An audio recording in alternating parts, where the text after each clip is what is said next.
Welcome to the One Question Leadership Podcast. My name is Randall Richmond, and I'm the Director of Athletics here at Kent State University and a proud graduate of the NCAA Charles Wickham Leadership Institute. The Leadership Institute helped me refine who I was as a man well before focusing on who I was as an administrator.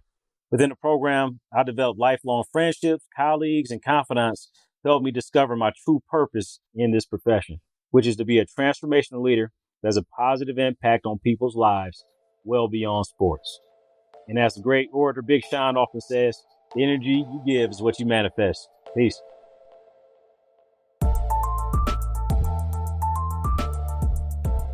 Greetings, this is Ty Brown and welcome to One Question, where we highlight executive leaders in college athletics.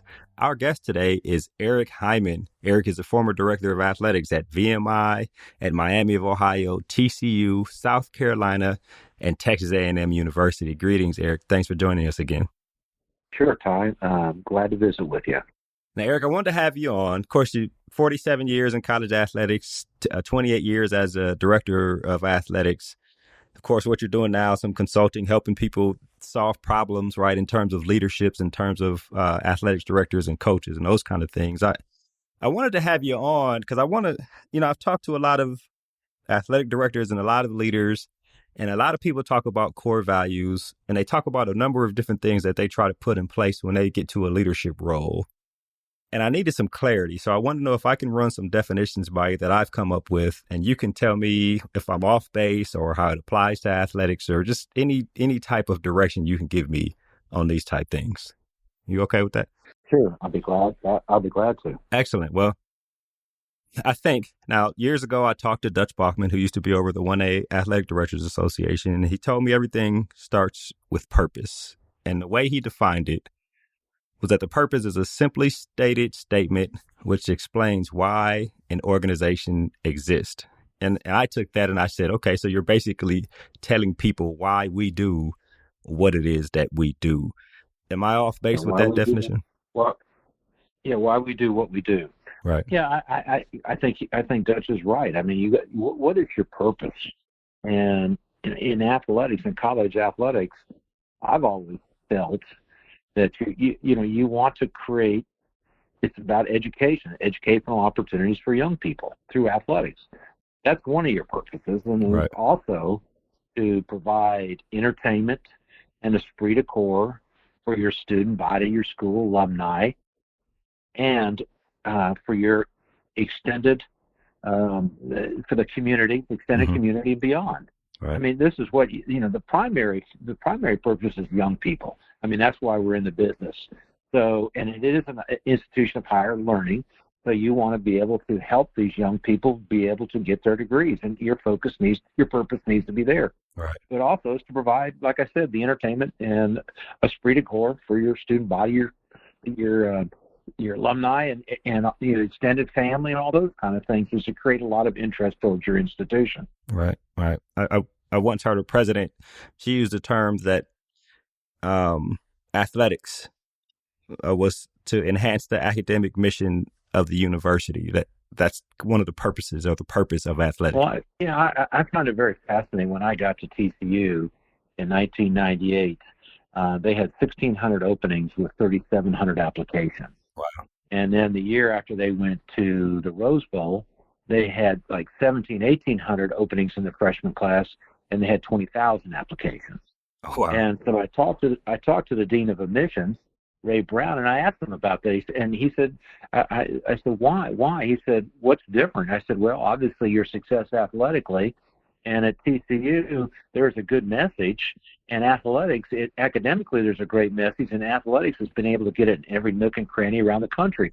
That's why you see one of the reasons why the admissions has just skyrocketed at TCU, plus the fact that they had a good model in the first place. They were doing a lot of things, but they got the exposure through athletics. So that's one of the purposes a viable college athletic program can do for a university. Right. Of course, your experience, public, private, large, medium, small, military institution, is there a variation of that in terms of the purpose of athletics on campus when you're talking about higher Yeah, education? I think you tweak it, but then I really think you go back into your core values and your culture. Okay. But it's that. I mean, ultimately, that would be applicable to all the schools that I have worked with. Is that educational opportunity for young people? Right. And if we're not doing that, then why are we in college athletics? Right. We've got to help prepare them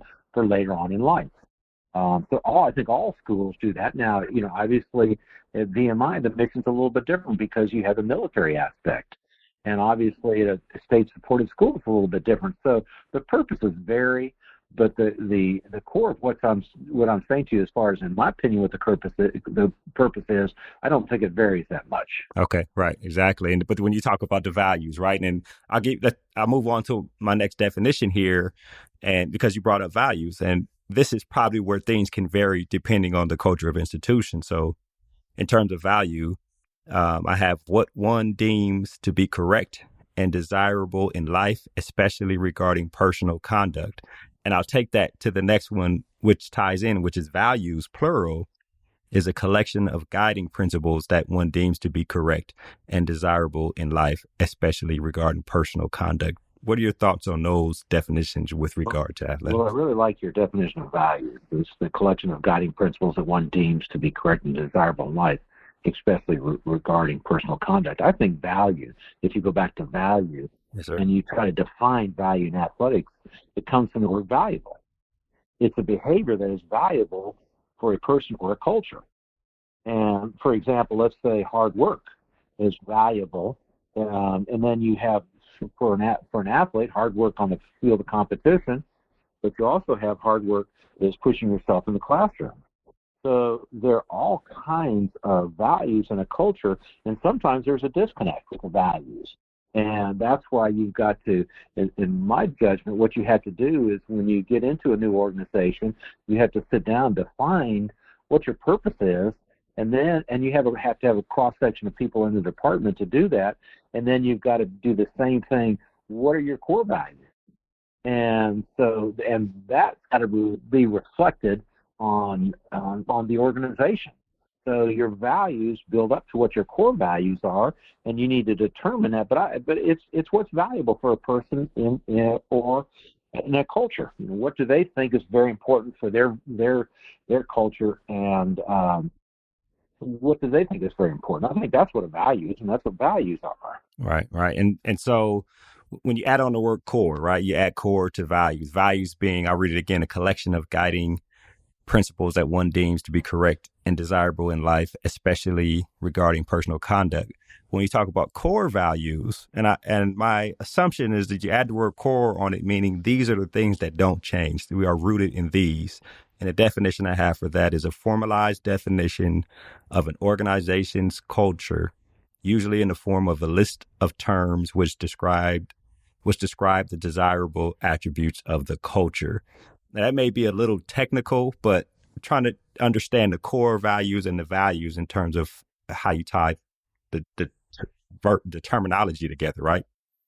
Well, yes, and it goes back to you got to determine what your core values are, and then at that point in time, then you don't have a lot of deviation. I think developing your values, you got to. What are you? You're in the framework of an educational institution. And, you've got to have these guiding principles, that sort of the desired outcomes. No matter what you're doing, you're always following the principles. Right. It's not like situational, I'll do it here and I won't do it there. No, you've got to be able to, all your decisions need to be based on what the core values are. And I know when I got to South Carolina, some of the core values, we just had to be redefined by people in the department, and then all of our decisions were made based on the core values. And if we weren't, then we hadn't done the right. We haven't done the right things. I know when I interviewed somebody or I brought somebody into the department, I always went over those, and so there was no surprises. So they knew what the expectations that they were, and they knew what we were trying to accomplish and trying to do. Because you've got to reflect the values of a university, And as an athletics, it's imperative because we're part of one of the most visible entities of an institution. So you want to be able to reflect it. But those core values to me, the purpose and your core values to me are very, very important. Right. And you've really got to get a commitment from people in the athletic department to do that. But those, and then later on in your time frame there, you got to make your decisions based on those. I wonder, in terms of the institutions where your career led you to, as a leader, my assumption, as you grow in your career, you'll you find your personal values that you lead yourself with, right? Right. You obviously have a purpose for doing what you do as a person, but now you get into a leadership role, and you're somewhere for 6 to 7 years. You go to the next place 4, 5, 6, 7 years, however many years, and right. You're changing the values of the organization, but they also have to tie into who you are as a leader. Tell me about how that operates, especially for you who has been at a wide range of institutions, public, private, military, big time, that kind of thing. Well, Tai, when I was approached by an institution, and there was some interest in me becoming their athletic director, one of the things I always did, I said, this is who I am, this is what I stand for, and this is what I represent. Right. And if it doesn't fit, I'm not the right person for you. Conversation probably ended there, huh? I guess. I would imagine. I mean, and I was just being upfront with people, and that's what I try to tell coaches when I'm trying to recruit them. This is who we are. This is what we try to believe in. These are our values, and this is the way we'll go about how we do our business. And if it's something that you don't relate to that, well, then that's probably not the right position for you or at school for you. And it's the same thing for me. I don't want to be placed put in a situation with their values if so misaligned with my values. And I think an individual, as far as values, I think values are through the maturation process. We're all a product of our environment, and we're a product of our heredity. And so as we grow up, we begin to develop our values. And then as time goes on, we begin to test them, and then we begin to tweak them. And then and as time goes on, we begin to see what's dear to us. And that's a process that's ongoing. I think in the development of a leader or of a young person, what does that person think that's important in life? What does he or she stand for? What do they represent? Right. And I think this is imperative that you, and then you have to live by them. It's something that I can't ask other people as a leader in an organization. I can't ask other people to do things that I'm not willing to do. That, to me, that's very, very important. And so as a leader, you have to have the strong values to be able to make sure that you do the things that you say you're going to do. Right. Exactly. I wonder, I've talked to a number of different leaders, and people have a variety of ways of making sure that everyone is on the same page in terms of understanding what either words or sentences or terms mean when you establish core values for an institution or for an organization you're leading.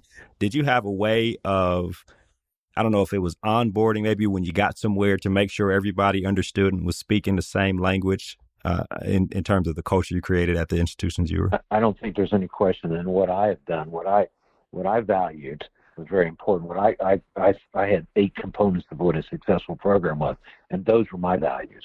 And when I spoke to an institution about possibility of becoming their athletic director, I made sure they understood them. Mm-hmm. And then when I hired a coach, I made they understood, because I didn't want to put a round peg in a square hole.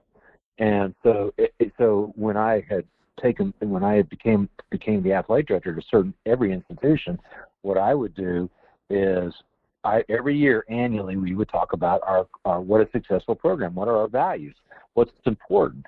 And then what I did was a little unique. I would tie the evaluation of a coach in the athletic department based on those values. Okay. And they're all measurable. And so it's like graduating student athlete. That's a value that's very, very important to graduate your young people, to represent your institution the proper way, reflecting the values of it.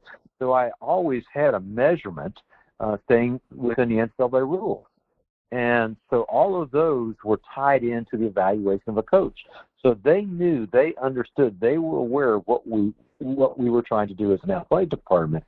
and it was measurable, and they were recognized by. We didn't give cost of living increases. We gave merit-based, and the merit-based was based on our values. Wow. Wow. Okay. So the evaluation was all based on these core values that you put in place. So people knew All based what it takes based to on be the core successful. values. Right. Yes, that's correct. That's excellent. I think back to when I had the conversation with Dutch, and he told me, about the purpose, a simply stated statement, which explains why an organization exists.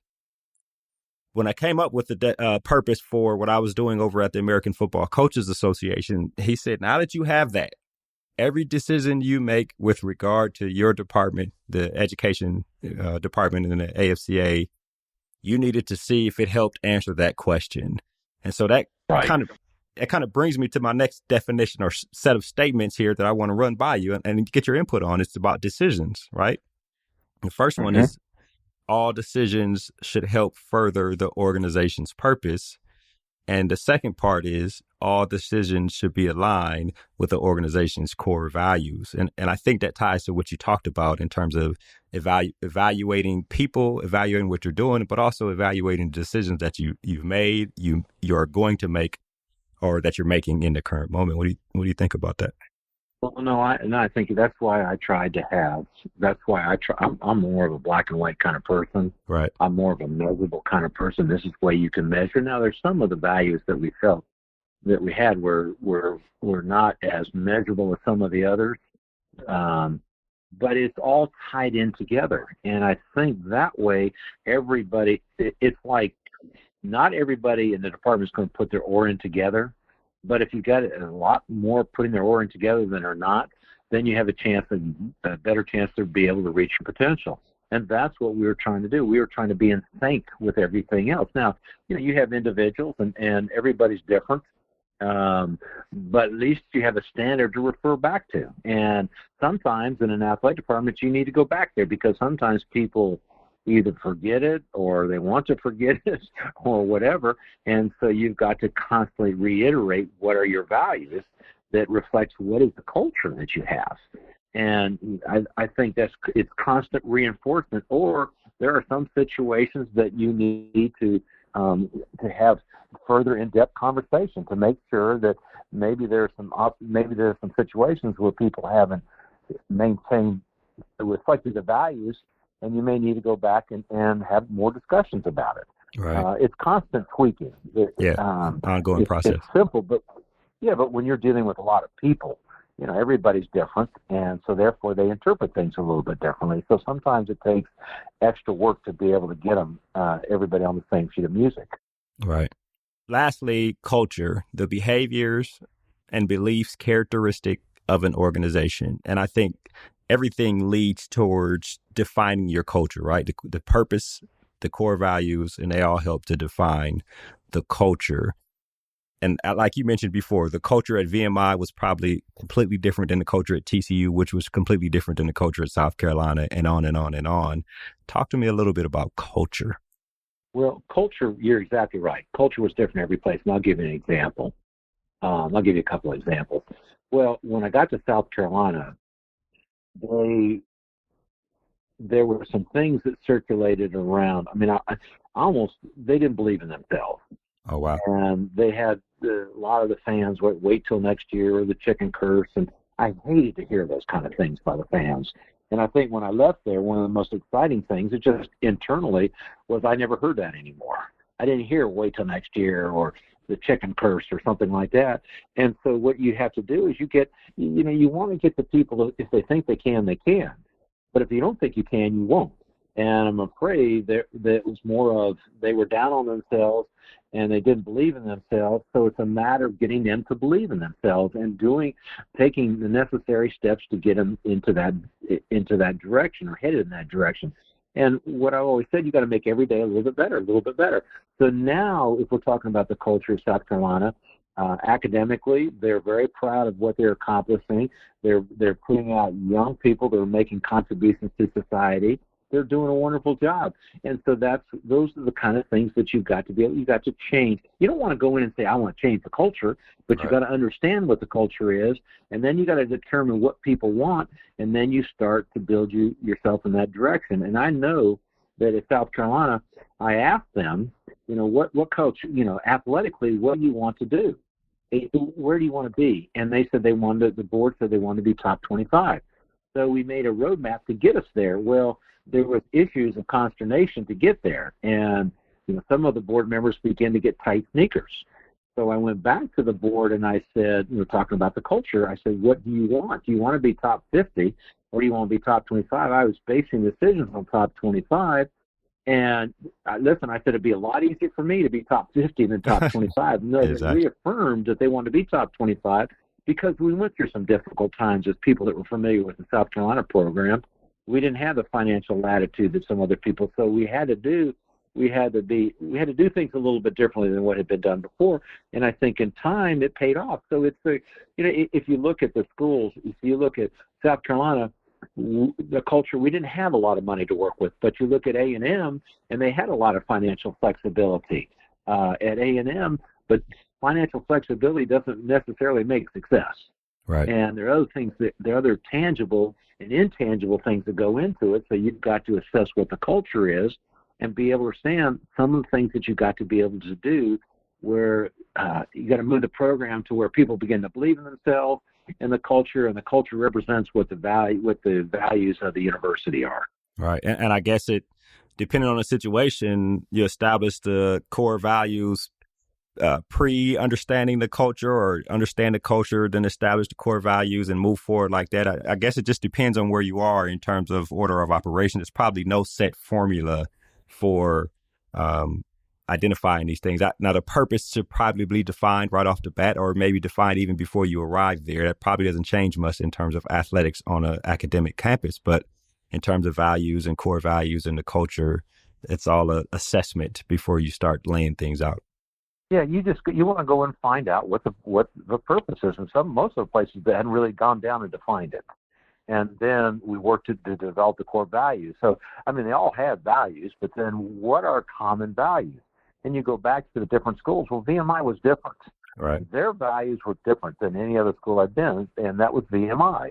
And obviously the military component, the academic component, and the athletic component was different than, say, at Miami of Ohio because there was no military. Right. So you had to make adjustments based on that. And that's what we were able to do at VMI, and that's what we were able to do at all the other schools. But I think it's very important that you articulate and you get people to buy into it so their fingerprints are on the purpose that you have as an athletic department, and they have their fingerprints on what are their core values, what do they stand for, what do they represent. Right. And that's how they go about doing their business. Right. And as an institution, they may hire you to establish these things. They may hire you to set these things straight. This has been a really good conversation, Eric. I really appreciate it. Well, you're quite welcome, and it's good to visit with you. And I'm not saying that I did everything right. I'm not saying that at all. I'm not, and there were mistakes that were made along the way, just like when you're beginning to develop your values along the way. And but then once you develop them, and you're that's your values, and then you want to try to maintain them. And for the athletic directors today, it's a very challenging time because there's so much pressure on them, and they're so visible with social media, but they've got to stick to their values. And even though it may not be most popular sometimes, but they stick to their values and they'll win out in the long term. Real quick before we end here, that brings up a good point. There are almost, from the outside looking in, you would sometimes think there are a set of ghost values because the pressure and the decisions sometimes are made thinking about the bottom line, to where the ghost values are probably not the same as someone's stated core values. And you're right, to stay centered, to focus on those core values is probably very hard to do, but a very important thing to do when you're in a position like the athletic director. Yeah, that's very true. And it's the challenge today. The athletics has got to be such a visible entity that you have a lot of people, board members, presidents, they all want to be associated or be visible because they see how it can help an institution. And unfortunately, sometimes you have sometimes people don't really understand how it works, and the athletic director's got a better sense, and sometimes you have those entities come in and and micromanage what you're trying to do, Yeah, and exactly. they don't understand exactly how it works, and it makes it very difficult for the athletic director to represent the values when there are people on the outside that have different values. Right. Well, that makes for a tough environment. Eric, this has been an excellent conversation. I really appreciate you working with me and helping me try to understand and define some of these things here on the One Question podcast. Well, hopefully I haven't made it too confusing. You haven't. It's clear. It's very clear. That was Eric Hyman. He is the former director of athletics at schools such as VMI, Miami, Ohio, TCU, South Carolina, Texas A&M University, and he spent 47 years in college athletics, with 28 of those years leading an athletics department. And of course, this is Ty Brown with One Question. And keep in mind, the role of a leader is to create and maintain an environment that people want to be a part of. And as always, be better tomorrow than you are today.